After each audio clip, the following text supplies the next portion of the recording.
পুরো মধ্যপ্রাচ্য জুড়ে বাজছে তৃতীয় বিশ্বযুদ্ধের দামামা। আর এরই মধ্যেই আমাদের হাতে এসে পৌঁছেছে গুরুত্বপূর্ণ আন্তর্জাতিক সংবাদ। শুরুতেই শিরোনাম। সশস্ত্র সংঘর্ষের পর দামেস্ক সহ সিরিয়ার বিভিন্ন শহরে এবার কারফিউ জারি। পরেই জানাবো অভিযানের লক্ষ্যমাত্রা অর্জিত, এবার ইসরায়েলের শিল্প অঞ্চলে ড্রোন হামলা চালালো ইয়েমেন। এদিকে ইসরায়েলে বিপুল পরিমাণ অস্ত্র পাঠাচ্ছে জার্মানি। পরেই জানাবো নেতানিয়াহুকে গাজায় যুদ্ধবিরতিতে রাজি হওয়ার আহ্বান ইসরায়েলি প্রেসিডেন্টের। এবং সর্বশেষ জানিয়ে দিব ইসরায়েলি বর্বরতা চলছেই, গাজায় নিহত বেড়ে প্রায় 45,500। এতক্ষণ শুনছিলেন সংবাদ শিরোনাম, এবারে বিস্তারিত। তবে তার আগে প্রতিদিনের আপডেট আন্তর্জাতিক সংবাদ সবার আগে পেতে ভিডিওটিতে একটি লাইক দিয়ে চ্যানেলটি সাবস্ক্রাইব করার অনুরোধ রইল।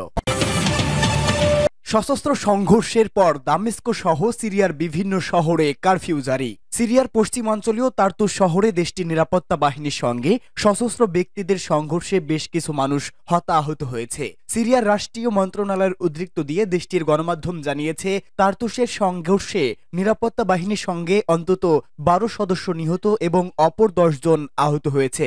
লাতাকিয়া ও হোমস সহ সিরিয়া জুড়ে বেশ কয়েকটি বড় শহরে ব্যাপক বিক্ষোভ ছড়িয়ে পড়ার পর এই সংঘর্ষের খবর পাওয়া গেল। হোমসের বিক্ষোভ ছত্রভঙ্গ করার জন্য পুলিশ গুলি চালালে অত্যন্ত একজন বিক্ষোভকারী নিহত ও কয়েকজন আহত হওয়ার খবর এসেছে। সিরিয়ার উত্তরাঞ্চলীয় আলেপ্পো শহরে অবস্থিত আলাভি জনগোষ্ঠীর একটি মাজারে হামলার ভিডিও সামাজিক মাধ্যমে ছড়িয়ে পড়লে এ নিয়ে উত্তেজনা সৃষ্টি হয়। রাজধানী দামেস্কের পাশাপাশি হোমস ও জাবালে সহ আরও কিছু শহরে কারফিউ জারি করেছে সিরিয়ার ক্ষমতাসীন নয়া প্রশাসন। প্রশাসনের পক্ষ থেকে দাবি করা হয়েছে, হামলার ভিডিওটি নতুন নয়, বরং গত মাসের শেষ নাগাদ আলেপ্পো শহর দখলের সময় সেটি ধারণ করা হয়েছে।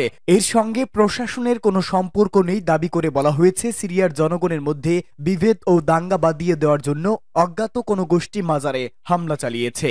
এবার ইসরায়েলের শিল্প অঞ্চলে ড্রোন হামলা চালালো ইয়েমেন। ইয়েমেনের সেনাবাহিনী এবার ইহুদিবাদী ইসরায়েলের আশকেলন এলাকায় অবস্থিত একটি শিল্প অঞ্চল লক্ষ্য করে ড্রোন অভিযান চালিয়েছে। ইয়েমেনের সশস্ত্র বাহিনীর মুখপাত্র ব্রিগেডিয়ার জেনারেল ইয়াহিয়া সারি এই বিবৃতি দিয়েছে। তিনি বলেন, অভিযানের লক্ষ্যমাত্রা সফলভাবে অর্জিত হয়েছে। সারির বিবৃতিতে বলা হয়, ইয়েমেনি বাহিনী 2 দফা অভিযান চালায়। এর একটি চালানো হয় ইসরায়েলের ইয়াফা এলাকায় অবস্থিত একটি সামরিক অবস্থানে এবং দ্বিতীয়টি চালানো হয় আশকেলনের শিল্প এলাকায়। ইয়েমেনি সশস্ত্র বাহিনী গাজাবাসী ফিলিস্তিনিদের প্রতি সমর্থন জানিয়ে ইহুদিবাদী ইসরায়েলের বিরুদ্ধে যেসব সাহসী সামরিক অভিযান চালাচ্ছে তা প্রতিরোধ অক্ষের প্রতিপক্ষের জন্য চক্ষুশূলে পরিণত হয়েছে। সাম্প্রতিক সময়ে ইয়েমেনের অভিযানগুলো মাত্রা ব্যাপকভাবে বেড়ে গেছে। ইসরায়েলের রাজধানী তেল আবিবের দক্ষিণ শহরতলিতে অবস্থিত জাফা এলাকার একটি সামরিক ঘাঁটিতে ইয়েমেনের একটি ক্ষেপণাস্ত্র আঘাত হানে। এর আগের দিন আশকেলন এলাকায় ইয়েমেনি ড্রোন অভিযান চালায়। তারও আগে তেল আবিবের কাছে ইয়েমেনের একটি হাইপারসোনিক ব্যালিস্টিক ক্ষেপণাস্ত্র আঘাতে অন্তত 20 ইহুদিবাদীর আহত হওয়ার কথা স্বীকার করে তেল আবিব। ইয়েমেনের সেনাবাহিনী একটা স্পষ্ট করে দিয়েছে যে গাজা উপত্যকার উপর ইহুদিবাদী ইসরায়েলের ভয়াবহ গণহত্যা বন্ধ না হওয়া পর্যন্ত তাদের অভিযান অব্যাহত থাকবে। দখলদার ইসরায়েল 2023 সালের অক্টোবর থেকে এ পর্যন্ত গাজা উপত্যকায় অন্তত 45,300 ফিলিস্তিনিকে হত্যা ও লক্ষাধিক মানুষকে আহত করেছে। ইয়েমেন এই যুদ্ধের প্রথম দিন থেকে গাজাবাসীর পাশে দাঁড়িয়েছে। ইসরায়েলে বিপুল পরিমাণ অস্ত্র পাঠাচ্ছে জার্মানি। জার্মান সরকার ইহুদিবাদী ইসরায়েলের কাছে বিপুল পরিমাণ অস্ত্র পাঠানোর বিষয়টি অনুমোদন করেছে।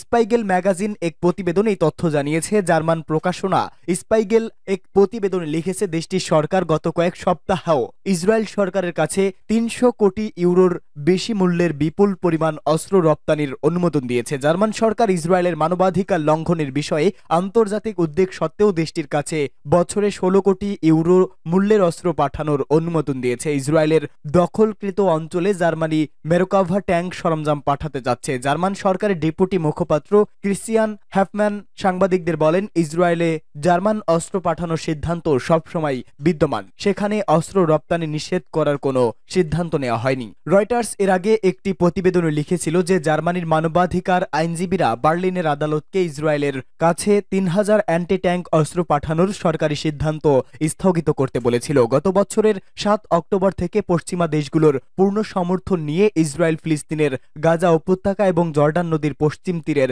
অরক্ষিত ও অসহায় জনগণের বিরুদ্ধে নতুন করে হামলা শুরু করে। গাজায় ইসরায়েলি হামলা ৪৫,০০০-এর বেশি ফিলিস্তিনি প্রাণ হারিয়েছে এবং ১,৭০,০০০-এর বেশি মানুষ আহত হয়েছে। নেতানিয়াহুকে গাজায় যুদ্ধবিরতিতে রাজি হওয়ার আহ্বান ইসরায়েলি প্রেসিডেন্টের। যুদ্ধবিরতি চুক্তিতে রাজি হতে ইসরায়েলের প্রধানমন্ত্রী বেনিয়ামিন নেতানিয়াহুর প্রতি আহ্বান জানিয়েছেন দেশটির প্রেসিডেন্ট আইজ্যাক হারজোগ। যদিও যুদ্ধবিরতি চুক্তি ব্যর্থ হওয়ায় হামাস ও নেতানিয়াহু প্রশাসন একে অপরকে পাল্টা দোষারোপ করছে। যুদ্ধবিরতি চুক্তি নিয়ে বারবার আলোচনা হলেও ফিলিস্তিনের সাধারণ মানুষের উপর ইসরায়েলের অত্যাচার চলছেই। ইসরায়েলি বাহিনী হামলায় ফিলিস্তিনে 23 জন নিহত হয়েছে, 39 জন আহত হওয়ার পাশাপাশি পশ্চিম তীরে 25 ফিলিস্তিনিকে আটক করে নেতানিয়াহু সেনারা। একই দিন দক্ষিণ এবং মধ্য গাজায় সুড়ঙ্গ ধ্বংস হওয়ার ভিডিও প্রকাশ করে ইসরায়েলের সামরিক বাহিনী। এদিকে যুদ্ধবিরতি নিয়ে হামাস ও ইসরায়েলের মধ্যে আলোচনা শুরু হলেও তা আবারও ব্যর্থ হয়েছে। এতে দুপক্ষ একে অপরকে পাল্টাপাল্টি দোষারোপে ব্যস্ত। এই পরিস্থিতিতে ইসরায়েলের এক বিরোধী দলীয় নেতা দাবি করেছে গাজায় যুদ্ধবিরতি অবসান কিংবা যুদ্ধবিরতি চান না নেতানিয়াহু। আটক ইসরায়েলিদের ফেরত আনতে নেতানিয়াহুর তেমন কোনো মাথা ব্যথা নেই বলেও দাবি করেন তিনি। এ অবস্থায় দ্রুত যুদ্ধবিরতিতে রাজি হয়ে বন্দীদের ফিরিয়ে আনতে নেতানিয়াহুর প্রতি আহ্বান জানিয়েছে খোদ ইসরায়েলের প্রেসিডেন্ট আইজ্যাক হারজোগ। এছাড়া বন্দীদের ফিরিয়ে আনতে মাঠে নেমেছেন সাধারণ ইসরায়েলিরাও। সাদা পোশাক পরে তারা নেমেছে রাজপথে, যদিও নিরাপত্তার কারণে তাদের সরে যেতে বাধ্য করে পুলিশ। ইসরায়েলি বর্বরতা চলছে, গাজায় নিহত বেড়ে প্রায় ৪৫,০০০। ইসরায়েলি বর্বর হামলায় ফিলিস্তিনের অবরুদ্ধ গাজা ভূখণ্ডে আরও 23 ফিলিস্তিনি নিহত হয়েছে। এতে করে উপত্যকাটিতে নিহতের মোট সংখ্যা বেড়ে দাঁড়িয়েছে প্রায় ৪৫,৪০০ জনে। এছাড়া গত বছরের অক্টোবর থেকে চলা এই হামলায় আহত হয়েছে আরও লক্ষাধিক ফিলিস্তিনি। প্রতিবেদনে বলা হয়েছে গাজা উপত্যকায় ইসরায়েলের চলমান হামলায় কমপক্ষে আরও 23 জন ফিলিস্তিনি নিহত হয়েছে। এতে করে গত বছরের অক্টোবর থেকে এ পর্যন্ত মোট মৃতের সংখ্যা বেড়ে দাঁড়িয়েছে ৪৫,৩৬১ জনে।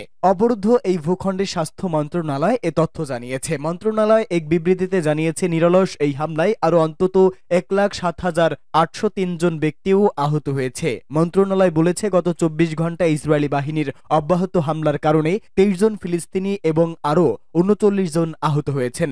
অনেক মানুষ এখনও ধ্বংসস্তূপের নিচে এবং রাস্তায় আটকা পড়ে আছেন, কারণ উদ্ধারকারীরা তাদের কাছে পৌঁছাতে পারছে না। গত বছরের 7 অক্টোবর হামাসের নজিরবিহীন আন্তঃসীমান্ত হামলার পর থেকে ইসরায়েল গাজা উপত্যকায় অবিরাম বিমান ও স্থল হামলা চালিয়ে যাচ্ছে। ইসরায়েলি এই হামলায় হাসপাতাল, স্কুল, শরণার্থী শিবির, মসজিদ, গির্জা সহ হাজার হাজার ভবন ক্ষতিগ্রস্ত বা ধ্বংস হয়ে গেছে।